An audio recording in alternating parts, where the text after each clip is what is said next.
So you're looking at maybe opening up some cash reserves out of your house. And there's this funny saying that a lender always told me is you can't take your house to the grocery store to buy milk. So meaning you're putting all this money and you're paying down this huge debt that is giving you equity most likely, and equity meaning the money that you can make from the house. But you can't just take it on the street and put it on your debit card and hey, put it on the house account. So a lot of people get a home equity line of credit, or also known as a HELOC in those nerdy terms that we use. But here's how it works a little bit. You go to your bank and you say, hey, I want to get a HELOC on my house. And this is what they're probably doing. They're going to send out an appraiser to value the house. Real estate agents aren't in this thing.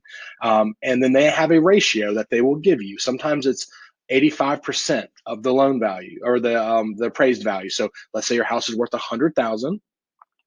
They're going to give you up to 85,000 on your home.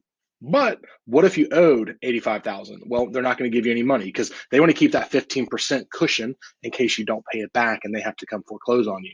So be really wise to that. I think real estate agents can help. We're more than happy to give you a valuation of pricing just to kind of see if you're in the ballpark, because there's no point in paying for an appraisal and going down those roads if your house isn't going to appraise for what you thought it was. So step one, talk to a real estate agent, see what your house is probably worth. Step two, talk to your bank and say, I want to investigate a HELOC.